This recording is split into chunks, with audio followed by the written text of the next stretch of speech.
Points Fantasy Football Show, the place where you receive expert fantasy advice for champions. With your host, NFL fantasy football expert, analyst, and draft scout, Lance Goodman.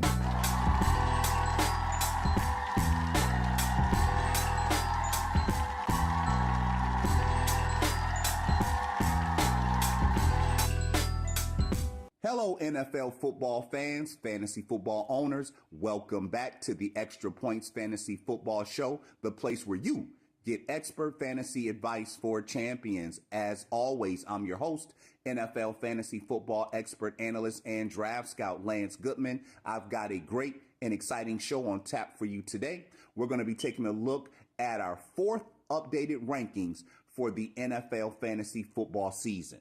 We're going to bring up our big boards and break them down. Let's go ahead and start at the quarterback position and see how things are shaping up heading into week 12.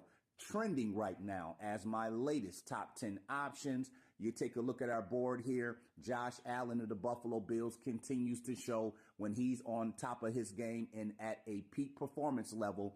6 overall touchdowns this last week at home against the Tampa Bay Buccaneers. This guy continues to be an absolute stud when he is playing on top of his game. Matthew Stafford of the Los Angeles Rams played against one of the toughest defenses in the NFL this past weekend. Still was able to come out of there with a couple TD passes and no interceptions. Drake May continues to be surgical in his work for the New England Patriots. Brock Purdy wasted no time returning from that turf toe injury, had up over 200 passing yards and 3 TDs for the 49ers. Dak Prescott had a huge game on Monday night against the Las Vegas Raiders. Jared Goff is cold on the road, but at home, he is still money in the bank. And on the road, I should say, against tough defenses, he has his struggle. But we did see him back in week 10 dice up the Washington Commanders defense on the road as well. Jacoby Brissett for the Arizona Cardinals continues to be one of the top and hottest waiver wire pickups, continues to do his thing and stack the big numbers for the Arizona Cardinals. Daniel Jones was on bye this week, but we've seen him play extremely well this year. Needs to cut down on the turnovers, but certainly has the stable of players around him to help him succeed. Justin Herbert had probably the worst game of his career this past week, but we know he has an array of weapons around him for the Los Angeles Chargers. And then Caleb Williams, a tough game this past weekend on the road against a fierce division rival in the Minnesota Vikings. But we know his dual threat ability and the fact that the Chicago Bears end up in a lot of shootouts will continue to help his numbers trend up. Let's go ahead and take a look at our next board. We're talking about Jackson Dart of the New York Giants. Missed this past weekend in concussion protocol, but we know when he returns to the lineup, he's been a proven commodity, especially with his ability to pick up rushing yards and rushing TDs. Patrick Mahomes, Bo Nix, both of those guys played each other in a fierce division game this past weekend, but we know that both of those guys, when they're on top of their game, have certainly shown the ability to put up some big numbers. Sam Darnold, bad Sam, showed up this week against the Los Angeles Rams, but I truly believe in a matchup like this week at Tennessee, he'll bounce back when the matchup is right. He's still a guy that you can trust and has played at a high level all year. Lamar Jackson, another guy, when the matchups are there, he certainly has an ability to perform at a high level. We've seen that a couple weeks ago against an inferior defense like the Miami Dolphins. Jalen Hurts of the Philadelphia Eagles is struggling right now through the air. Less than 200 passing yards, but we know his ability, like we've seen this past week, to pick up rushing touchdowns with the tush push is always going to keep him fantasy relevant. Joe Flacco had an off day this past weekend, but that was a revenge game on the road against a Steelers defense that was wanting to make amends for the last time they played Cincinnati when Joe Flacco was up over 400 passing yards. He'll miss his top receiver in Jamar Chase this weekend at home against New England, but he should finish the season strong once he has Chase back in the lineup along with fellow big-time receiver T. Higgins. Baker Mayfield still figuring things out. Those weapons are at a minimum right now with the likes of Chris Godwin, Jaden McMillan, and Mike Evans being out of that lineup, but nonetheless, still finds a way to get it done. Had a rushing touchdown does still have Emeka Ibuka at number one receiver for the Buccaneers at his disposal, along with some young guys that I'm pretty sure when the matchups are there, he'll mix and match in. You look at Jordan Love and C.J. Stroud, both of those guys a bit hot and cold, but again, when the matchups are there, you're certainly going to give Jordan Love probably a little bit more of an edge. C.J. Stroud looking to return from a concussion this upcoming week as well. He missed his second straight game this past weekend at Tennessee. As we swing over to our last board, these guys are going to be mixed and matched in spot-based plays, guys who are going to be in your deeper leagues, your two quarterback leagues, guys that you may have to plug in on a bye week, but still are going to be in that boom or bust mode. Let's start at the top with Bryce Young, and I think he is a perfect example for the Carolina Panthers. You took a look at what he did in Week 10 at home against the New Orleans Saints. Very poor showing, but then you turn around this week on the road in Atlanta, and the guy looks like the next coming of Joe Montana.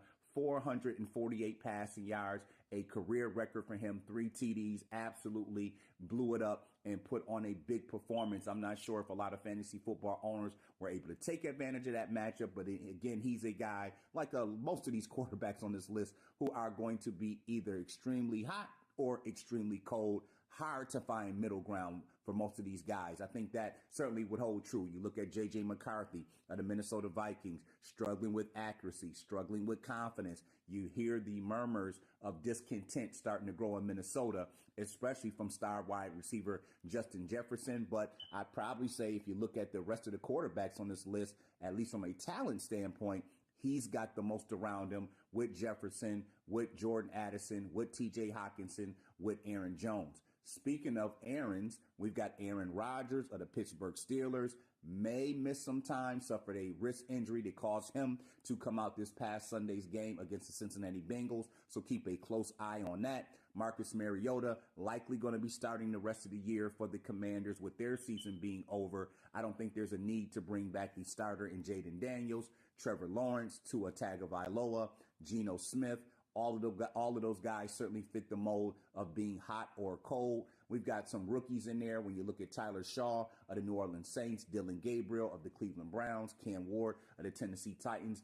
Very hard to trust any of those guys. We'll see if Shaw can potentially build off the big game he had in Week 10 against the Carolina Panthers. Speaking of Dylan Gabriel, the Cleveland Browns left out of that game this past week with a concussion. We'll see if he'll be ready to go in Week 12. We've got a couple backups rounding out our rankings today. It's going to be Tyrod Taylor taking over for Justin Fields of the New York Jets.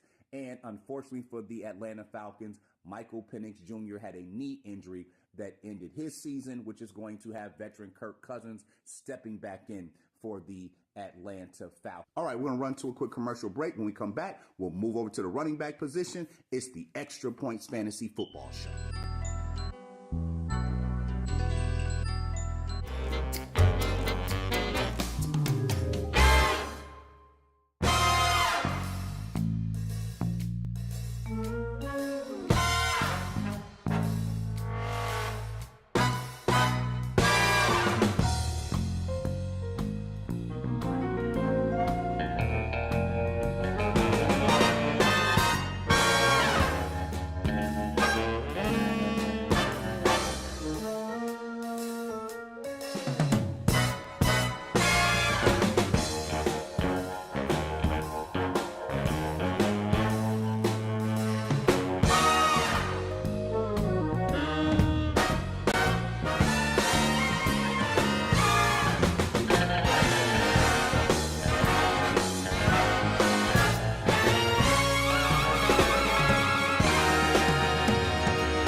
NFL football fans, fantasy football owners, welcome back to the Extra Points Fantasy Football Show, the place where you get expert fantasy advice for champions.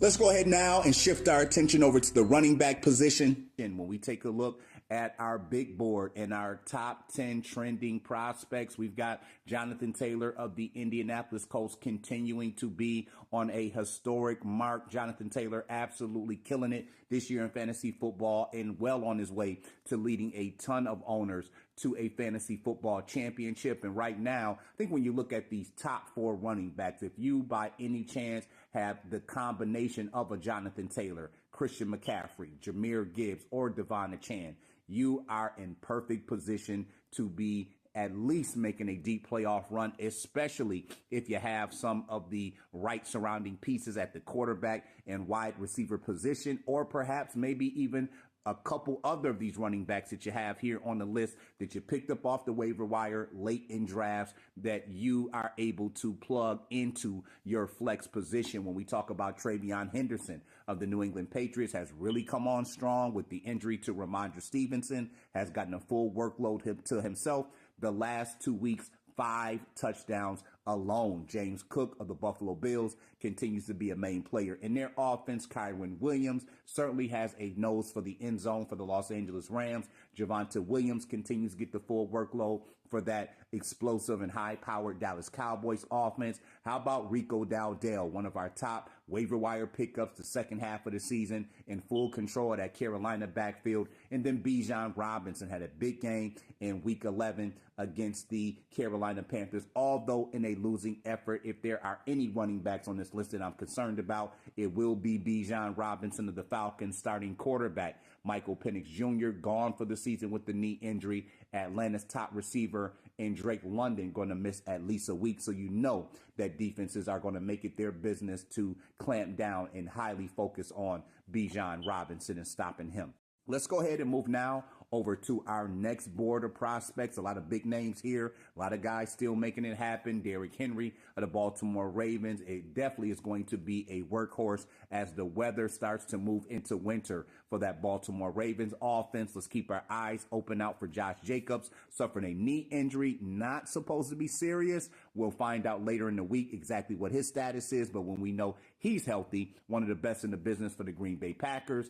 By far, this year's big disappointment has been Saquon Barkley of the Philadelphia Eagles, averaging less than 70 rushing yards per game, not overly involved in the passing game, only 6 total touchdowns, numbers tremendously down from a year ago, and you just hate to see him get vultured by quarterback Jalen Hurts. He rarely gets goal line carries, and that is something that you just don't see around the NFL by and large when it comes to their team's top running backs, especially a huge talent like Saquon Barkley. I think it would do Philadelphia wonders if they got him in the end zone more often. Travis Etienne, DeAndre Swift, both of those guys in firm control of their backfields. If there's a little concern about DeAndre Swift, it'll be potentially getting vultured for goal line touchdowns by rookie Kyle Monangai. You look at Chase Brown, numbers have been much better over the last month with Joe Flacco taking over at quarterback. Ashton Genty, R.J. Harvey, Omarion Hampton, all three of those rookies in good shape. Omarion Hampton expected to be back after the Week 12 bye for Los Angeles. Let's hope he's fully healthy and ready to go. Certainly started to peak before he got injured with that ankle injury. We know the talented he is. R.J. Harvey, that was a very difficult division matchup against a stout Kansas City Chiefs defense. We expect for him to get the full workload now with J.K. Dobbins out for the remainder of the season. And then we're also hoping and praying that Bucky Irvin for the Tampa Bay Buccaneers gets back in the lineup soon. I think I speak for a lot of owners out there. He has been missed dearly in your fantasy football lineup. Sean Tucker, the backup for Tampa Bay, has the control of that backfield now. If you were able to pick him up off the waiver wire and play him in Irving's absence, that was a huge bonus for you. Let's go ahead now and shift over to our last board. We're taking a look at Breece Hall of the New York Jets, Devin Singletary of the New York Giants, Woody Marks of the Houston Texans, Kareem Hunt of the Kansas City Chiefs, Alvin Kamara of the New Orleans Saints, Quinshon Judkins of the Cleveland Browns.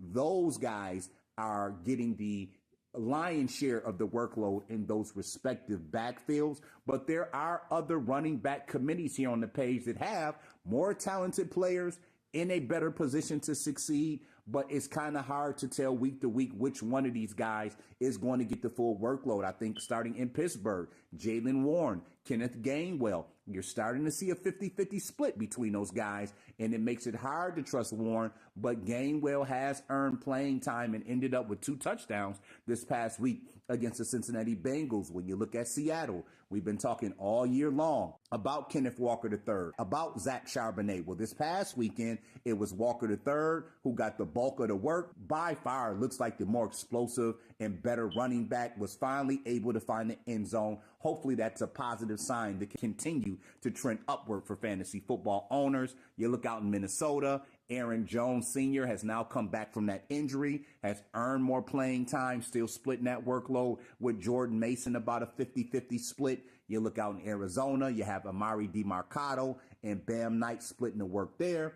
And then in Tennessee and Washington, it's turned into an absolute mess when you're talking about Tony Pollard and Tajay Sharp. Just not a lot of production there for Tennessee. The same is holding true out in Washington with the likes of Ja'Cory, Krosky, Merritt, and Chris Rodriguez. Just an ineffective backfield, to say the least. When you do look at Devin Singletary of the New York Giants, Tyrone Tracy Jr. still getting some work behind him. Woody Marks has firm control now of that Houston backfield. He's another rookie with Nick Chubb slacking. It doesn't look like Joe Mixon is going to be returning this year. And then Alvin Kamara, Quinshon Judkins, very difficult to find daylight. You may give Kamara a little bit of edge in terms of PPR. In the right matchups, Judkins still can do damage on the ground. And then for Breece Hall in the New York Jets, just a bad team. All is lost there. They're turning to a backup quarterback this week in Tyrod Taylor. I just don't know about the morale and confidence in that New York Jets team as a whole. We're going to run to another quick break. When we come back, it'll be more of the Extra Points Fantasy Football Show, so don't go in. Get ready, get ready, get ready, get ready.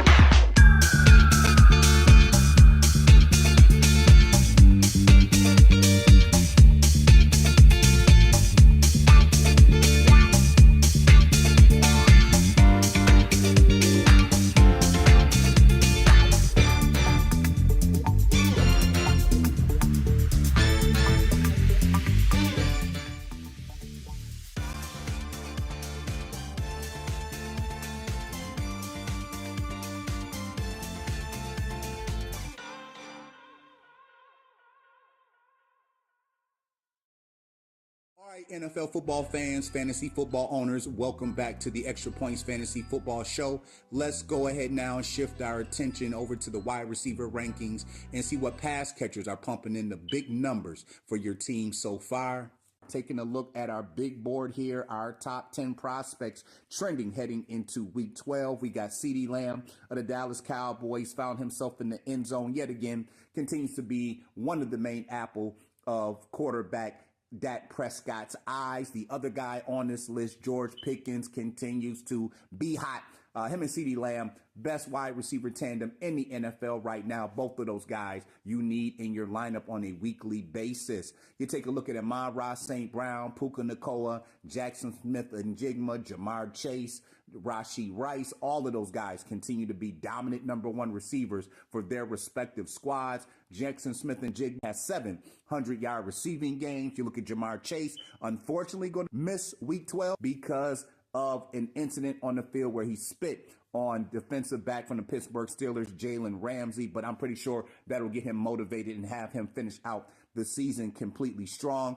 Emeka Egbuka, the Tampa Bay Buccaneers, Stephon Diggs of the New England Patriots, also the preferred options for quarterbacks Baker Mayfield and Drake May. When you took a look at Drake London of the Atlanta Falcons, going to miss at least a week with a knee sprain. Also bad for him, starting quarterback Michael Penix Jr. out for the season with the knee injury. So that is a bleak ending how the Atlanta Falcons are going out this year. We hope that London gets back sooner rather than later. One of the very few bright spots on that Atlanta Falcons team, especially their offense. Let's go ahead now, move over to our next board. We got a lot of guys on here who are making it happen. Look at Jameson Williams of the Detroit Lions, T. Higgins of the Cincinnati Bengals, Tatoria McMillan of the Carolina Panthers, Devonta Adams of the Los Angeles Rams, Marvin Harrison Jr. of the Arizona Cardinals. Jameson Williams has really picked up his production now that head coach Dan Campbell is calling the plays, back-to-back 100-yard receiving games with a touchdown.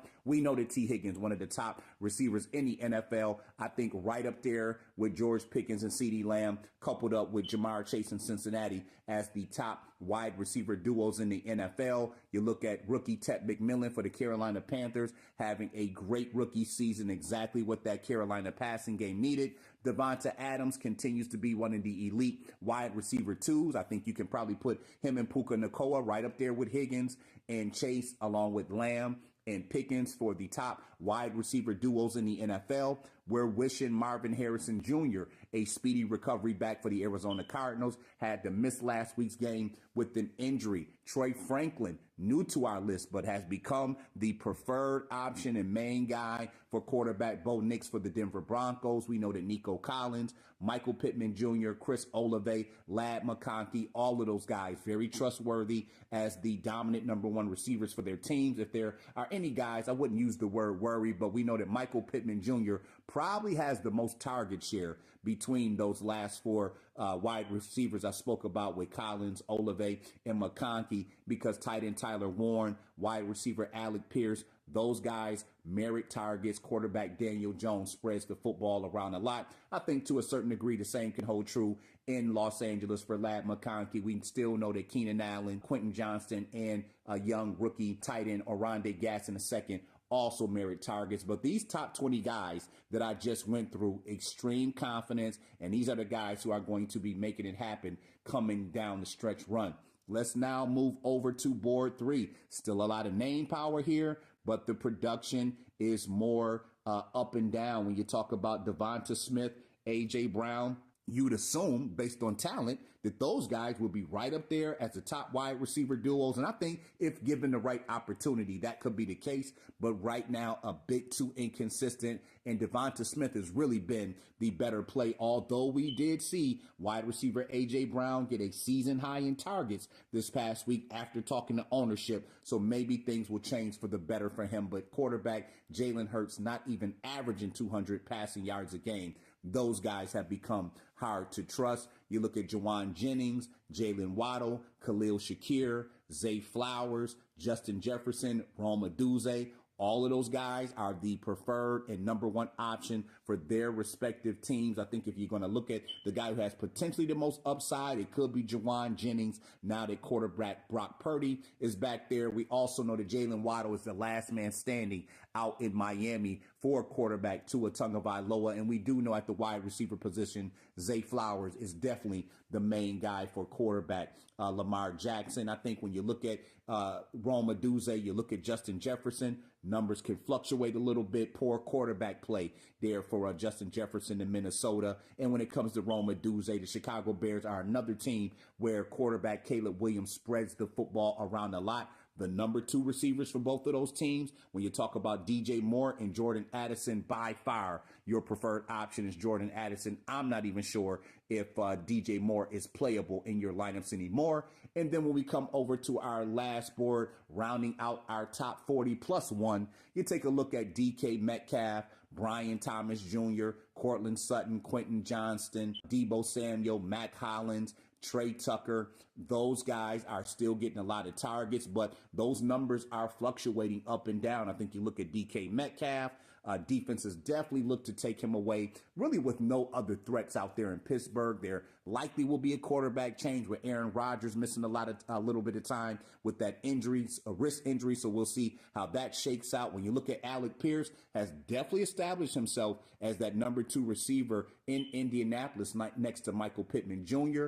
We're awaiting for Brian Thomas Jr. to get back from an injury, but it's just been a bad down year, really, for that Jacksonville passing game overall. Cortland Sutton is a guy who's trending down. Troy Franklin has obviously taken over that number 1 wide receiver role out for Denver. The same holds true for Quentin Johnston, still getting targets, but Ladd McConkey and tight end Oronde Gaston Jr. seem to be eating up more of the target share. When you look out in Green Bay, numbers aren't overly stellar, but Romeo Doubs and Christian Watson have established themselves as the guy that quarterback Jordan Love is targeting the most. Deebo Samuel, the last man standing in Washington, although the quarterback play is a huge drop-off from starting Jaden Daniels, who's going to be out the remainder of the season, down to Marcus Mariota. Tez Johnson is on and off again, but still a target guy that you can look out in Tampa Bay. Surprisingly, Mac Hollins has become a nice play while starter Keyshawn Butte is out for New England.